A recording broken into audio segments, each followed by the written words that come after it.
Hey, good morning. Welcome to Hobby Evolution Sunday, episode 425. I planned on sleeping in today, but I kind of did. I woke up at 6:30 this morning and just kind of laid in bed for an hour. I went to bed at like 9. I think I fell asleep on the couch at 9. So I was up at 4:45 yesterday morning because I wanted biggest Madison card show yet. I wanted to make sure I was there super early, which I'll share why was a good idea. Um, but was up super early. My wife's family's still in town, so we had our final night of dinner last night. So fortunately, it was like a quick dinner. It was actually like the fastest dinner at a decent, nice restaurant. So um, fortunately, got home like shortly after 8. And my wife joked on the way home that I probably wouldn't stay awake. I probably wouldn't make it past 8:45. I said, nope, I got till 9. 8:45 hit, I was still awake. I did make it to 9. It was very close, but by 9:15, I was woken up because I was snoring so loud on the couch. So I'm like, I'm just gonna go to bed. So I was out. So I still woke up 6:30, but I feel refreshed going to bed that early, sleeping in a little later than normal. So here we are. Good morning. What's up, Diego? So the Madison Card Show was yesterday, and as I state in the description, this was a date on the card show calendar I had circled, and I was anticipating, good or bad. Was I dumb or was I smart for scheduling a card show on the Saturday of Thanksgiving? Because I did lose, I think 4 or 5 regular vendors could not set up this past weekend because of travel, because of holiday travel, and I knew that was going to be the case when I scheduled it in April. So I knew I was going to lose people. I would probably gain some people. People are probably by Saturday morning, Saturday afternoon, want to get out of the house. They've been around family all week.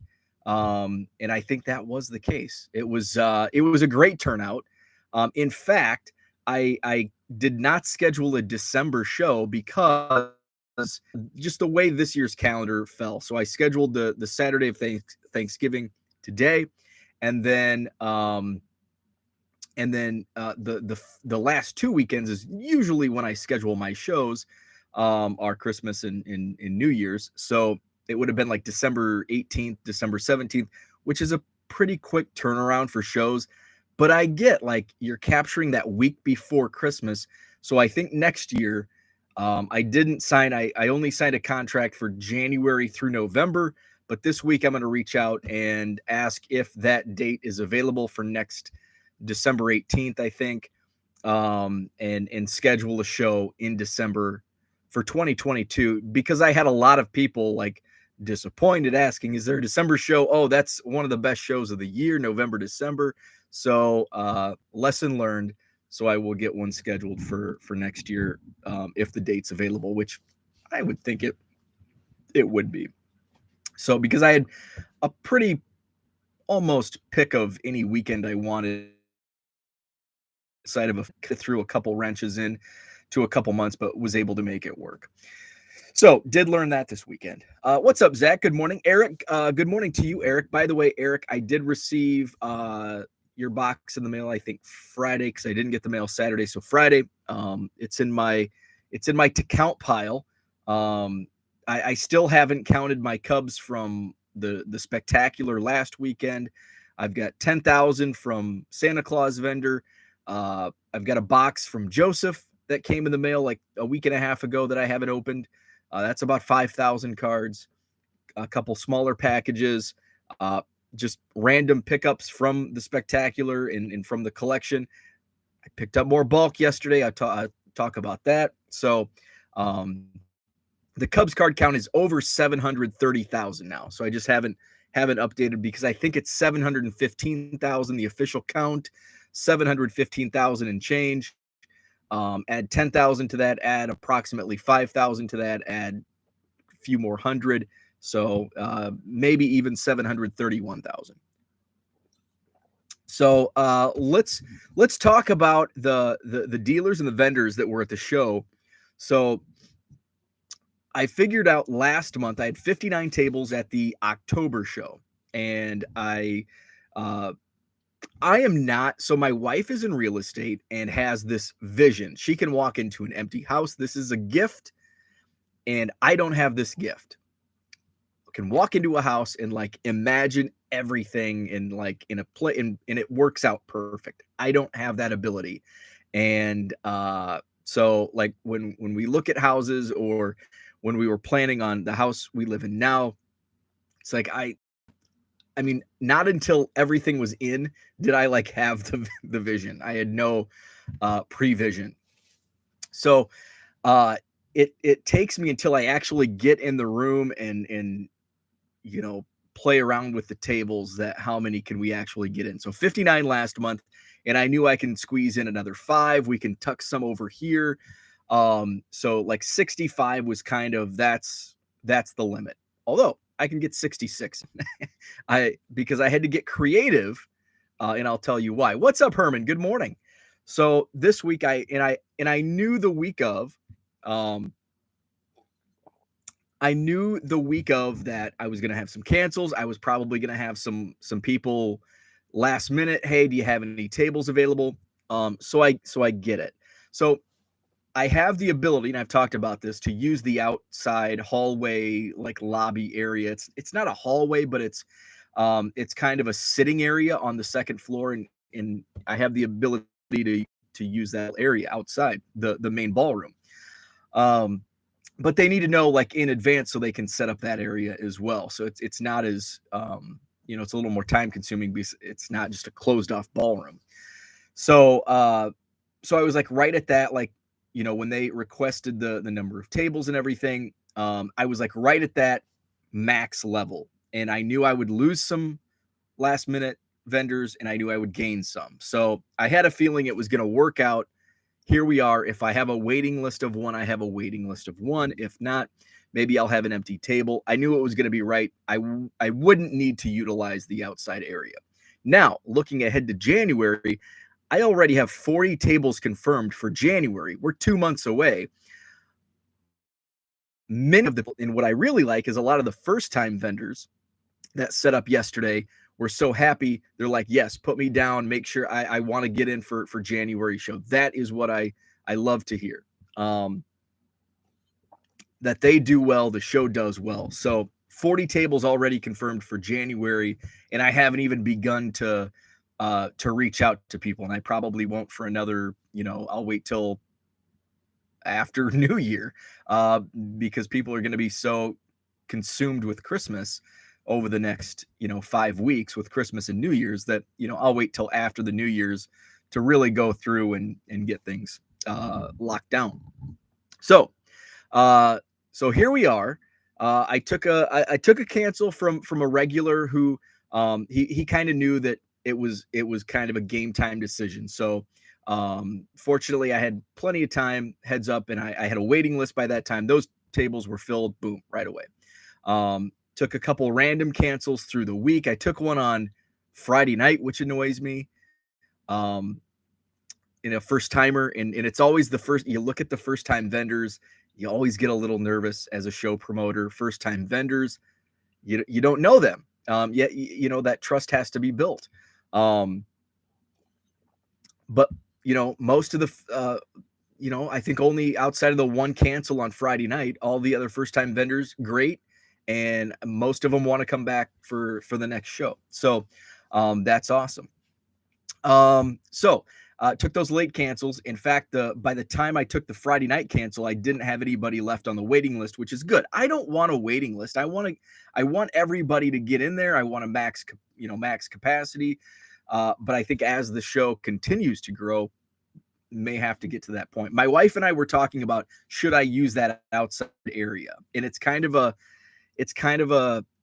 still a debate I'm having. And unfortunately I have 2 months to 5 weeks, 6 weeks to make a hard decision on that. Because my wife thinks, having a waiting list is good. It generates, more, interest in, it makes it more exclusive, I guess. Um, but I want to have, I don't want to hold myself to a 65 table show if I have the ability to make it a 75 or 80 table show, because the more tables you have, the more goods that are available for the people that come in and buy things. And the more tables at a show, the more people come, and the more people come back and spread the word of mouth. The show is growing and it continues to grow. So that's where I kind of want to be. So, but the hallway lobby area outside is not going to see the traffic that the interior gets. So then you're caught in a catch 22 where, do I charge less for outside? But then it becomes, nobody wants to be out there because there's no traffic, or everybody wants to be out there because they get a discount on tables. So, and then it's kind of this fight. So if Uncle Rich is watching, maybe he can give me some guidance on what to do in this situation, because I want it to grow. But do I give a discount on the outdoor tables, or do I keep it as is and first timers get those outside tables? I don't know. So that's what I'm fighting myself with here over the next 6 weeks to make that decision. Maybe I don't even get to that point, but at 40 confirmed tables 2 months in advance, I think I might be leading into that direction where I'll have a long waiting list if I don't utilize the hallway area. So so with that said, so I had the Friday night cancel I took. I just posted on the Facebook page, hey, I have one table available if anybody wants it, $50. And I had somebody like an hour later, hey, is that table still available? I'll take it. So I was able to get it covered quickly, and boom, we were back to a full house. And then we had some freezing rain, I guess, in like the Dubuque area. Dubuque, Iowa. I actually had a couple vendors coming in from that area. And I took a text message from one, said, hey, the roads are super bad down here. It's icy, freezing rain. I'm still going to get there, but I'm gonna be late. So and the roads were so bad, he didn't get to the show. Doors opened at 9, setup began at 7, and he didn't get there till like 10:30. I think it was 10:30. And then Mark, my other vendor from that area, he had to pull off probably it was over an hour out. And he said the roads were so bad, he was only going 20, sliding all over. So he wasn't able to make the show. So I opened some tables. Fortunately, I had I think in 2 cases, I had vendors next to them. They're like, hey, I could use the space. Can I buy this table? So it worked out. And I had a vendor who had 1 table, and he's like, hey, I texted you for a second table. Did you not get that text? And I'm like, no, what? Let me make sure. What number did you text? He's like, oh, he's like, I texted da da da.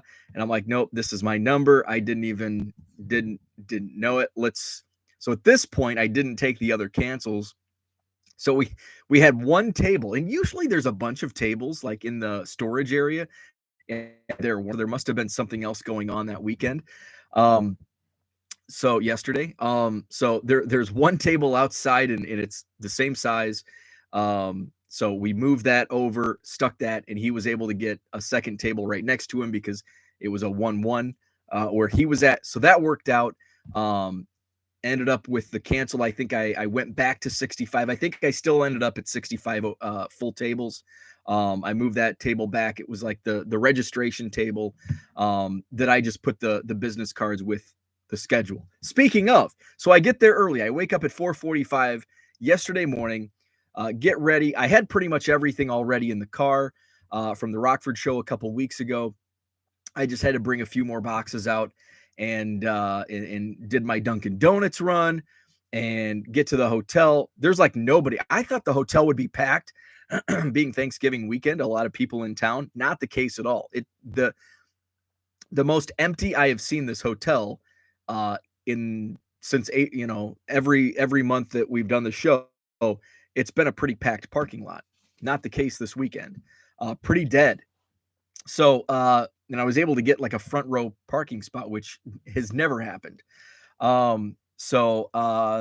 Jackie, what's up? I hope I'm pronouncing your name right, Jackie or JC. I think you told me once before what it was. I apologize. What's up, Brad? Good morning, Texas Card Dude. So was able to get a good spot up front. Had my power breakfast sandwich, my hash browns, some coffee, and went inside, hauled up my stuff.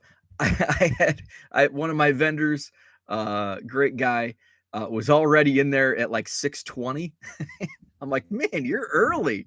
He's like, none of the lights were on, so I flipped the lights on for him. Unloaded my two. I bring my second cart of cards up, and all of a sudden I realize, now this is important because there's no December show. I just got the 2022 schedule a couple weeks ago. I need to get the cards out to all the vendors and the people arriving. I left them at home in a box, and I showed the box. I ordered like 10,000 or something of the business cards. So I said some expletives. Fortunately, it was still only like 6:30, 6:35, 6:40 at this point. So Quentin was there, and he's like, well, how far do you live? And I'm like, well, it's only like 15 minutes. JC, thank you. I apologize.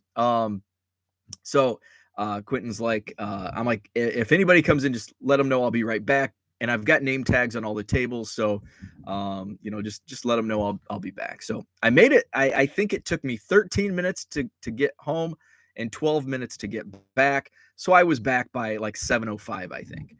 And I think only one or two other dealers had arrived, because I say 7 o'clock, doors are open at 7. I try to get there 6:20, 6:30, just to get the lights on and get my stuff in before people start arriving. Zach says I need an intern. Actually, that's funny you mentioned that, because last night my wife's been on me all weekend about getting her Christmas list. I don't know, like, get me Cubs stuff, get me baseball cards, gift cards. Like, she's like, well, what do you need for your business? And I'm like a card sorter. And she's like, oh, where can I find one of those? I'm like, I don't know, Facebook asks. I'm like, I need like a person, not a machine. I need a person to sort my cards. Yeah.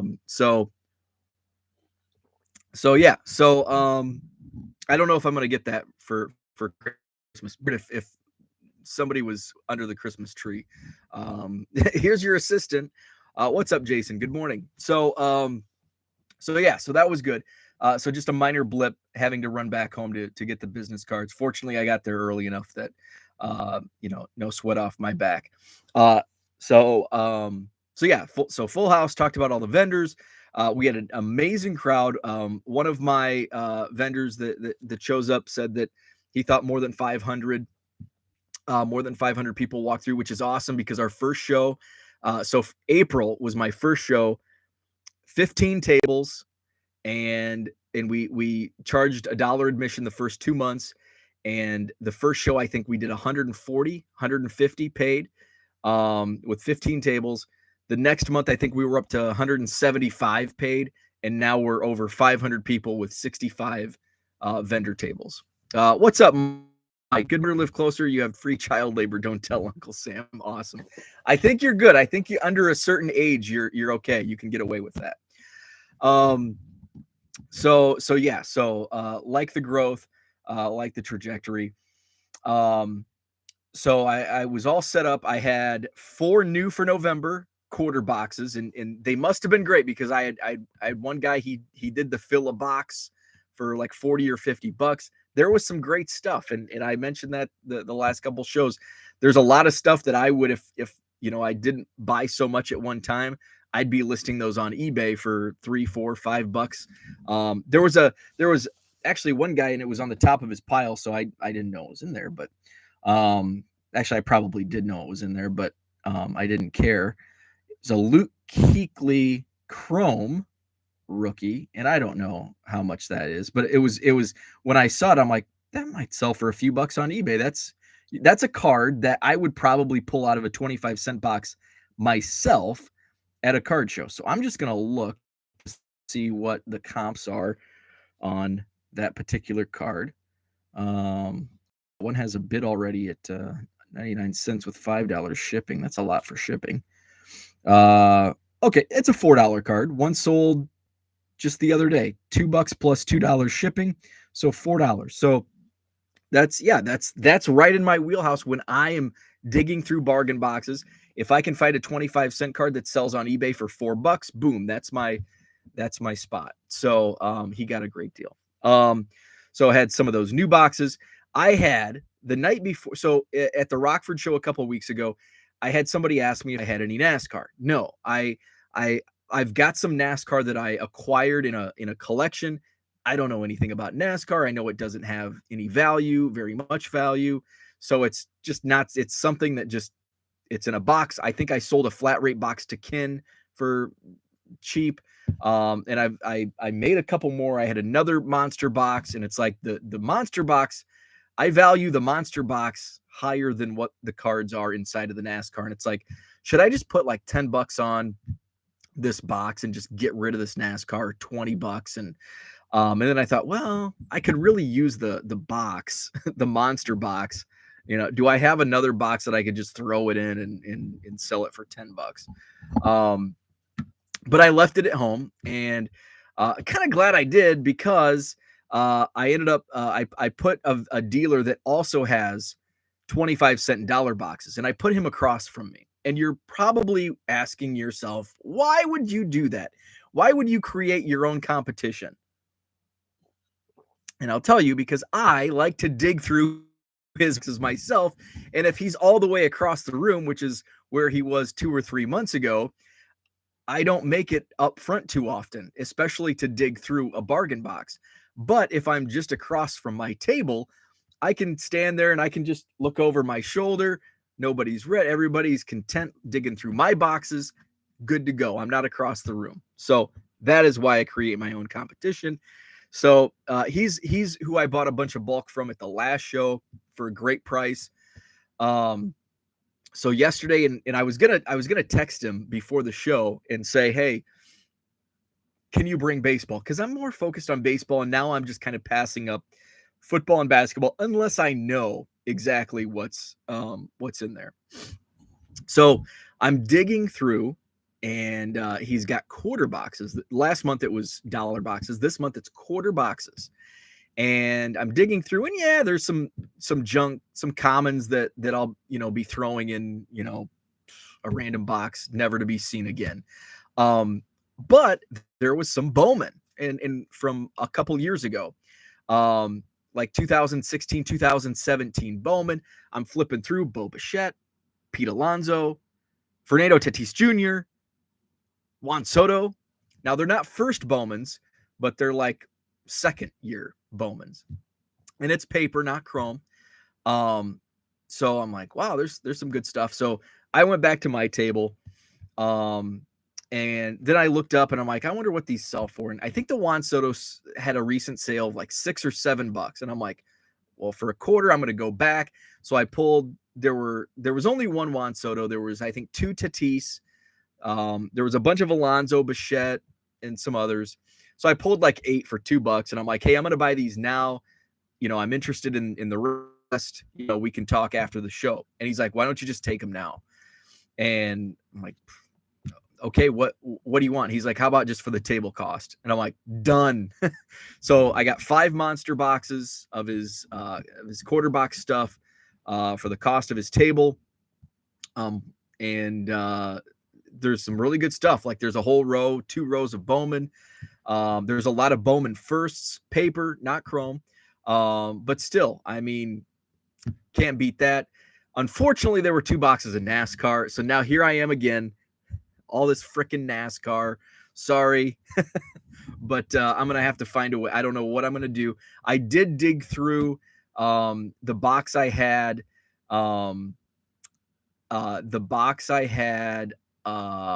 Friday night I was looking through. I went through 2 rows, and it's like, this is garbage. There was some like early Prism NASCAR, like 2016 Prism, and they were silvers. So I'm like, oh, hey, this is early NASCAR Prism. This might be worth something, and it's not. It's worth a couple bucks. There was about 10 or 12. I'll put them on eBay for a few bucks. Yes, Ken, I pulled the Dale Earnhardts for you. There's only a couple, but so the Earnhardts are for Ken. The rest, I don't know what I'm going to do with.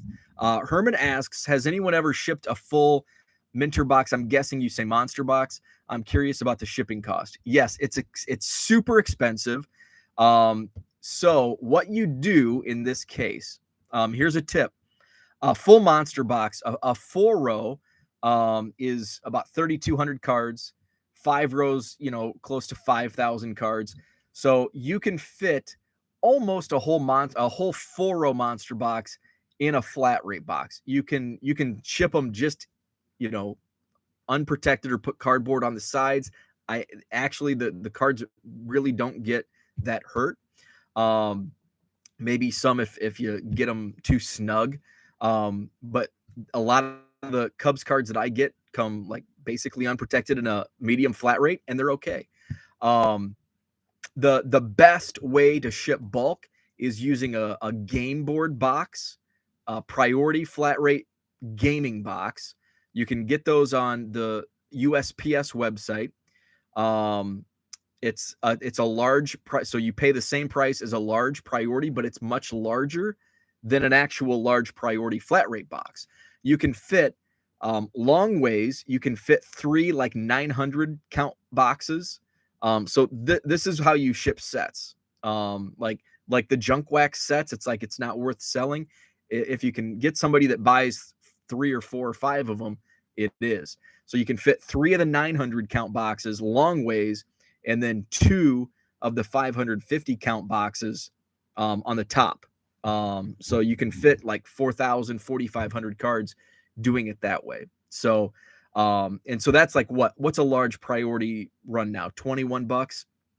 If you ship a monster box, somebody actually shipped me a monster box like 2 or 3 years ago. So this was before the price hike, and it was like $48 to ship a monster box, like just a monster box, where you can fit all of those cards in a large priority flat rate box for 21. And at that time it was like 16 for a large priority box. So, and I think Jenny says that here in the chat, ship in a medium flat rate, 20 to 2,500 fit. If you'd need to use 2 flat rates, they're around 15 or 16 to ship now. I think mediums are, they might be 18 now for a medium, and then 21 or 22 for a large. I can't remember. And they may have gone up just a little bit more here for the holidays. It's actually been a while since I've shipped a flat rate. So yeah, so that's what I picked up bulk. I'll try to show off. I've got a ton of cards to ship. Just it's been a whirlwind week. I haven't tweeted much, and I tweeted last night. Family holiday palooza has come to an end. I'm tired.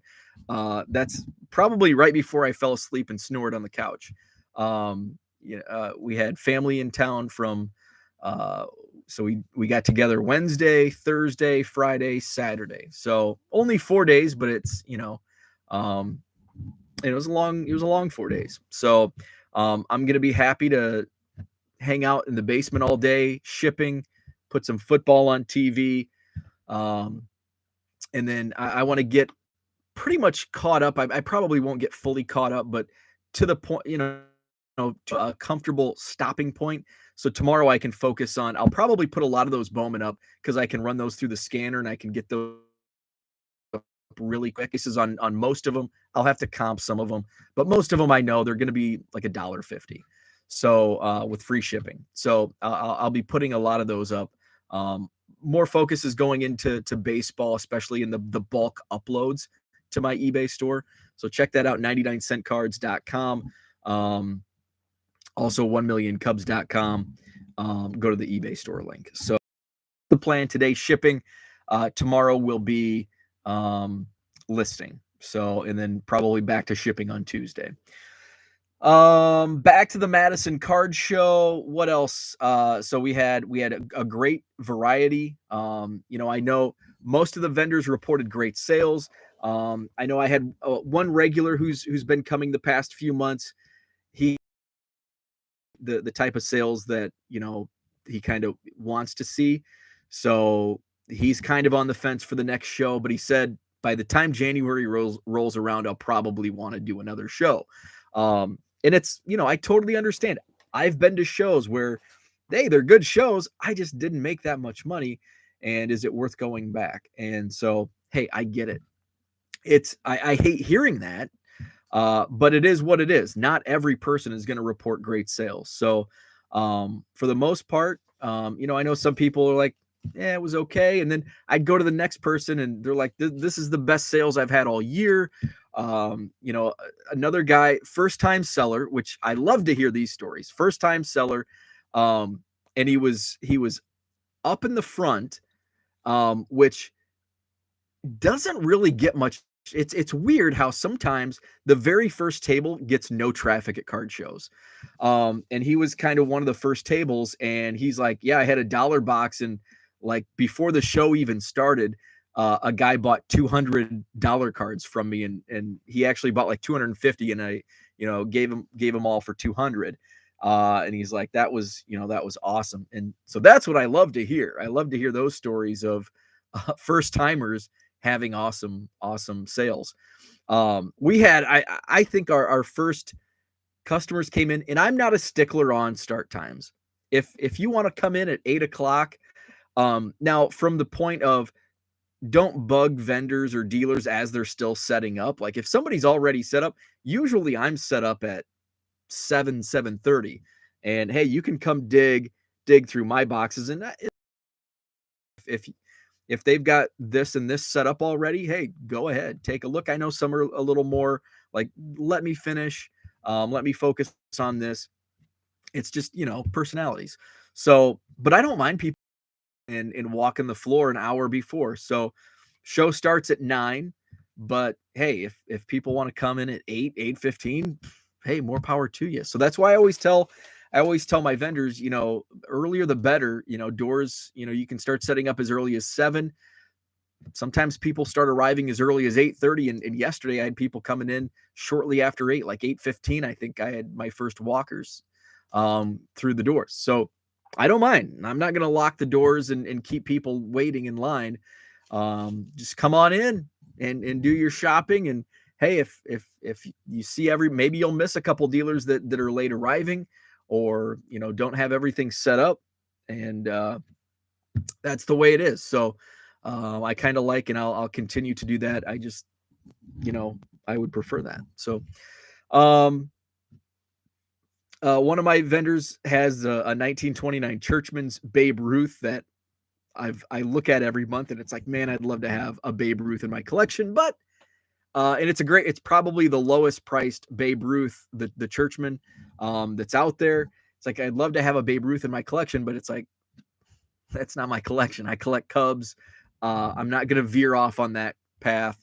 I'm sticking to Cubs. If I want to spend that kind of money, it's going to go into a nice pre-war, or several nice pre-war, because there's a dealer that does a Milwaukee show. I'd love to get him to my January show, because there's a lot of Cubs tobacco cards that I'm going to eventually buy. So but my friend actually bought the Babe Ruth, got a great deal on it. Jenny says it's all about perspective too. Some sellers want $1,000 day, whereas other sellers are happy about $100 day. That's a great point, because I often think about this, and here it is. And I'll say it again. I always say, go in with low expectations, and I need to practice what I preach, because I go in with high expectations every damn time. And no matter how much I make, I'm disappointed because I thought I could have made more. And yesterday I had a great sales day, probably my second highest sales day at a card show this year, but I was still disappointed. And it's like, well, I was hoping to make this amount. But even though I knew with selling quarter cards and a dollar box, there's kind of a ceiling. Like, you got to sell a lot of dang cards to make money when you're selling them 25 cents at a time and giving bulk discounts. So I had my second highest sales day for a card show this year. Yet I still, like, man, I wish I would have made more, or what if I would have brought the net, or what, just a lot of what ifs. So, and that's the thing. Like, I hear other people say, "Oh, I made this," and it's like, damn, that's like more than I've made in the last 3 months at a card show. But they're also selling higher end stuff. And when it comes to higher end, like a lot of the stuff that I have is like that I'm selling for 25 cents is like I've already made money. Like it came in a bulk collection that I've already made money on. And this is kind of like the leftovers. So it's like free money basically. And I don't bring, I have 25-cent cards and dollar cards, and that's it. Actually, I did bring some basketball slabs. I didn't sell a single one because I probably overpriced them, but that's the price that I'm willing to sell them for, and I didn't want to sell them for less. Um, so that's how it goes. Um, Low roller scratcher, what's up? Good morning. How much money you make in card show this weekend? I'm not gonna give out dollar amounts, but I made a good amount for selling 25-cent cards. I was always happy as long as I covered table costs because I would usually do a lot of trading for myself as well. And that's kind of the thing where everybody's different. Everybody for the most part is different in setting up. And for me, when I set up at other shows, a lot of networking to meet other collectors, to both A, set up at my show, and to B, you know, lean in on your network to maybe buy, what you're looking for to flip or to collect. So sometimes I have an underwhelming sales dollar day, but maybe I meet a couple vendors, I create some relationships that, they'll set up at my show. Um, or, hey, that guy, he buys bulk. Like, I'm kind of the bulk buyer. So creating those, and, if somebody walks in, they're like, hey, I've got a bunch of this, I just want to get rid of it. They're like, oh, that guy in the back with all the bargain boxes, that's what he buys. And so they'll come back to me. And so that's, sometimes you go to other tables and it's like, hey, and I cherry pick, like, oh, here's 10 cards for $1 that I can flip for 4 on eBay. And, sometimes, I always highlight, and I'm going to use the Rockford show. I think it was the August show as an example where the foot traffic was really low and I had really low sales, but I met 2 or 3 vendors who have now set up at my show. I bought some great bulk deals. And so it was just kind of, it was, a lot of what's the buzzword, synergy. There's a lot of synergy going on. So it's not always about your sales dollars. And like Herman says, yeah, if you can cover your table cost and then maybe get some deals or make some connections along the way, that's what it's all about. Jenny says, I'm torn on if I feel safe enough with COVID numbers in Minnesota to set up at the December 5th show. Low Roller says, do you ever done mystery packs for $1 or higher? No, I hate mystery packs. Nope. I hate them as a seller. I hate them as a buyer. Anytime I see mystery packs, my mind goes to, there's nothing in there. It's a scam. Nope. I don't do anything with mystery packs. I like full transparency with sales. I like some not necessarily mystery packs, but maybe bulk, smaller lot sales. I have a vendor at my show that does, like, they're in baggies of, and they're like $5, and it's like you kind of know what you're getting because it's new stuff, and it's $5. There's no guarantee of like autograph. There's no mystery behind it. It's kind of like there's a good card on top. You expect commons in the middle. You're only paying $5. And every time I've bought from him in those baggy lots, there's been great cards, and it's well worth the $3 to $5, $6 that I pay. That's about as mysterious as I like to. People are gamblers and they're into and taking gambles, and that's not me. So no, I personally hate mystery packs. I hate repacks. I'm not into those type of deals. So yeah, overall great show. I give it an A. I don't think we had any didn't hear of any reported thefts at yesterday's show, which is great. No issues. a lot of people, some great deals. I did one more bulk buy. I bought a 2 row, like I think they call them a shoebox. Um, and he goes, so what? And it was at the end of the show, and he's like, so I've got this box, and I think it was like a 25 or 50 cent box. And he's like, what would you offer on something like this? And I'm like, I don't know, I'd have to look. And I'm like, I don't know what. I never like to throw out the first number. I'm like, I don't know. Like, and there really wasn't much in the box that, I really wanted. Um, so oh, just throw out a number. And I'm like, to be honest with you, I do $20. And he's like, oh, I take that. So I'm looking through and I'm like, to be brutally honest, because like half the box was in card savers. And I'm like, the card savers actually do more for me than the cards. And he's like, oh, that hurts. But there was some 1983 Topps Olympics Greatest Heroes or something, some set. I might be able to get a couple bucks out of those. There was some 89 NBA hoops like Larry Bird, Dennis Rodman. So some of those I can move. And then the card savers. So I think for $20, I'll get good value out of some of the cards that I can flip, and then the card savers.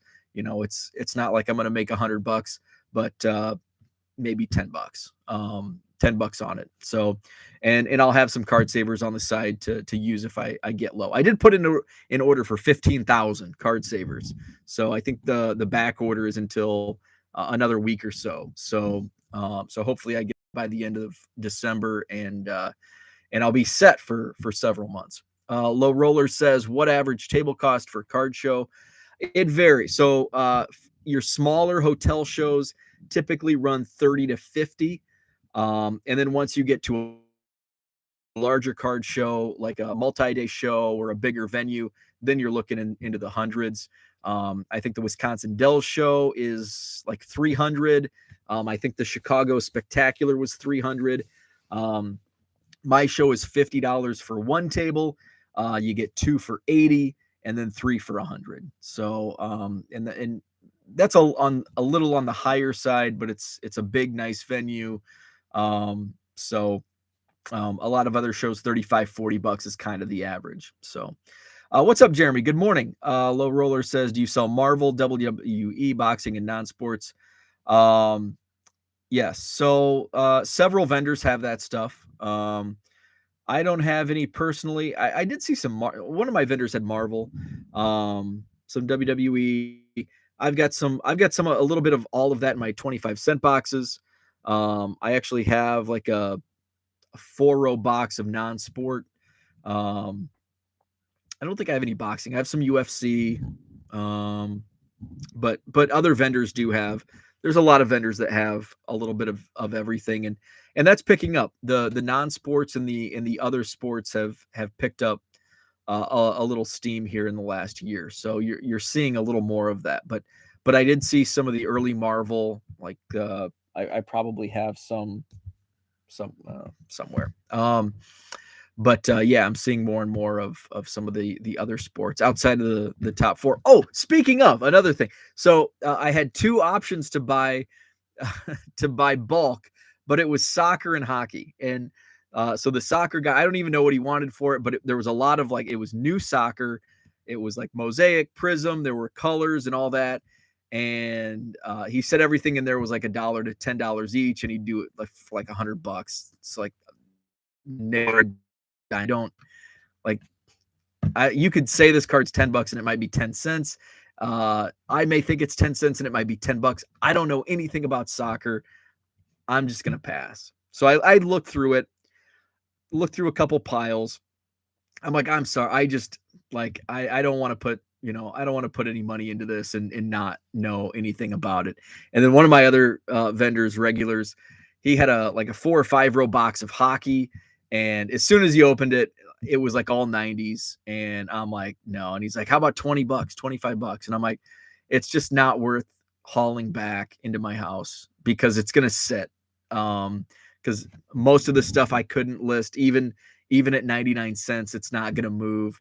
It's just going to take up even more space. So I passed on, I did pass on bulk. I did pass on soccer and hockey. The funny thing was the soccer guy came to me first, and I told him, have any baseball, football, basketball, I'll buy that in bulk. But soccer and hockey, I'm going to pass. And then not long after, I get hockey coming my way. Where do you buy sports collections? What is the average you buy a huge collection? Average you buy is can be, I mean, it can be, I mean, that's all subjective.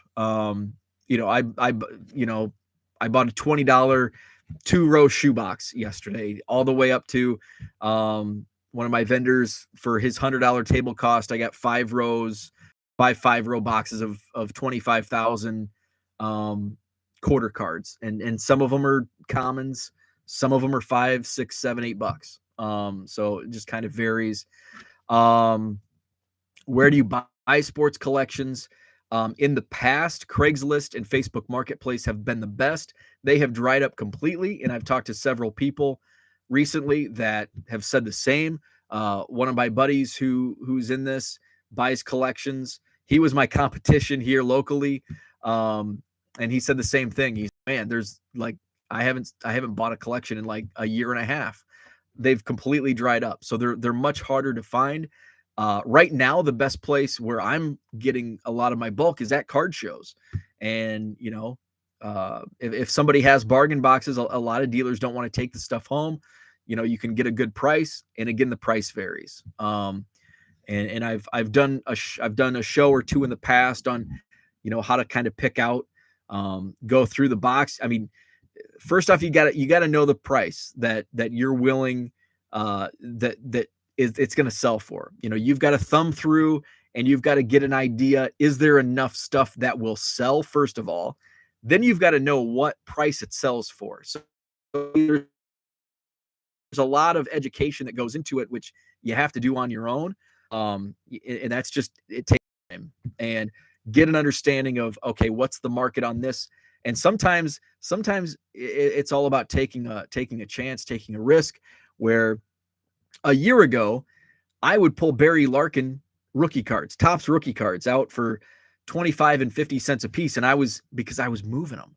And then all of a sudden, when the market kind of started to slide in the summer, they're not selling for, you know, I was moving them quickly, 250 a piece. And I was paying 25 cents to 50 cents because I knew, like, I had the experience that these, you know, move fairly quickly. All of a sudden, they stopped moving fairly quickly. And now I'm selling them for $2 and not $2.50.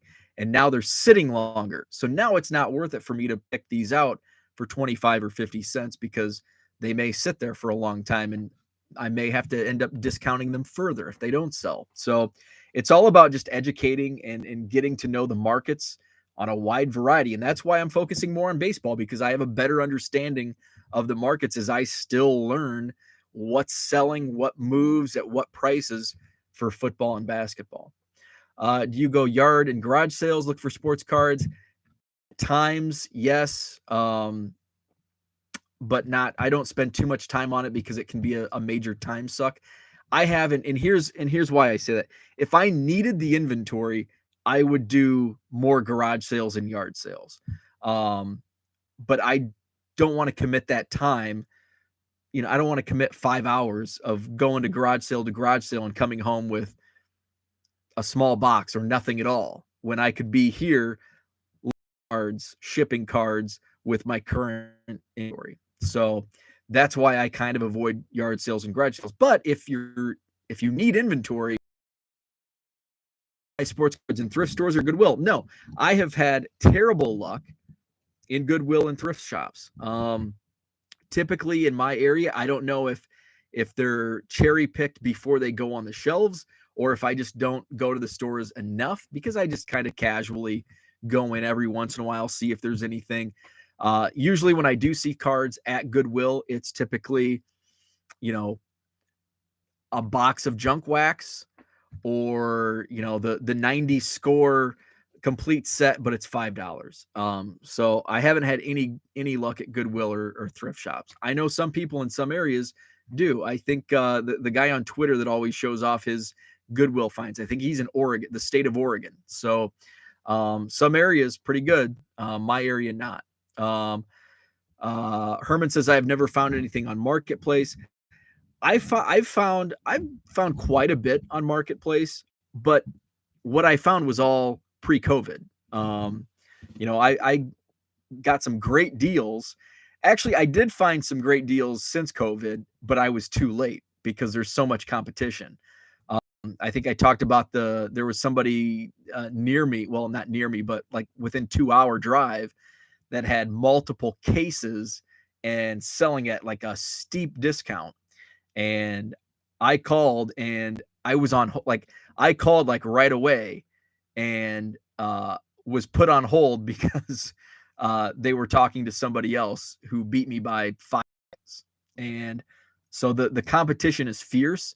So if you're looking at Facebook Marketplace and Craigslist, you have to look multiple times a day because it's going to sell immediately. So you can find good stuff. You just have to be fast and you have to look a lot. Like I used to look at Craigslist like back in 2017, 2016. I'd look at Craigslist, and Facebook Marketplace really wasn't coming on that long ago, but Craigslist was where I was buying a lot 5 years ago. And I could look once a week, sometimes once every 2 weeks, and there would be a collection sitting there for a week or 2 weeks. And you could email them or call them like, yeah, it's still available. And now it's like, if you don't get to them within 2 hours, you're toast, sometimes an hour, depending on what it is. So, I mean, the days of casually looking at Marketplace and Craigslist, long gone. Like now it's, you have to look like not just every day, but like morning, noon, night multiplied by, because you've got to look like every 2 hours. Because if you miss that window, it used to be a week, 2-3 weeks. Now that window is an hour or less. So for 25, Boom Slang is usually one step ahead of me on Marketplace here. Oh, that's funny. Sell those junk cards for 25 cents each or $1 each. Hey, if I could, I would. If I could, I would. So that's the review of the Madison Card Show. It was a great show. Next one is Saturday, January 29th. So taking December off. Already 40 confirmed tables. Our capacity in the room 65. And maybe use that outside area. So we'll see. That's something I'll debate with myself for the next 6 weeks. So I have some shipping to do. I've got some podcasts to catch up on. I haven't listened to any hobby podcasts in several days. So that'll take up my day. Let's see. The Bears played on Thanksgiving, so no Bears today. So I don't even know who plays. Watch something. Would love to pick up a few Braves and more to trade for more Braves. Wait, that sounds familiar. There you go. So yeah. So I guess if you're looking for inventory, if you're looking for bulk, go to a card show and try to buy out a bargain box dealer, or if they happen to have anything. So that would be my best advice. And you can still get great deals. Every show I go to, I find great deals. You just have to look. And right now, card shows are where you're going to find that type of stuff because the market's so fierce online on the different marketplaces. You watch YouTubers called For the Love of It. He bought a lot collection. He buys every week. I have not. I'll have to look into that. There's Rich. Rich, I don't know if you're just joining me, but I posed a question earlier. I can just ask it now since you're here. So I'm debating with myself on the January show. I'm probably gonna reach capacity plus. So the debate is, do I cap my card show at 65 tables, keeping it in the main ballroom, or do I expand it out, get to 75, 80 tables and utilize the outdoor sitting area of my show? And if I do extend it out and make it 75 to 80 tables and use that outdoor outside the main ballroom space, do I give a discount or do I give that to first timers? We talked about this. The option is up to you. I'll go back and go back into that chat and see. So I do remember us chatting about that. So I'll go back and see the advice you give. I'm just kind of, my wife thinks I should keep it at 65 with a waiting list. and keep all in the main ballroom. I kind of want to expand out. So the next 6 weeks, talk through it and figure it out. To me, if you go outdoors, have the vendors doing unique material in the hallways. Okay, that's good. I like that. That's great advice. More unique materials in the hallways. Okay. So that's what I had for today. Thanks for tuning in. I'll be back Monday through Friday this week, normal time, 7 a.m. Central Time. Mike says main ballroom, that's where the energy is. Absolutely. I.e., if you have one memorabilia vendor, they go out there. That's a good idea. So thanks for tuning in. Have a great Sunday, and we'll chat tomorrow.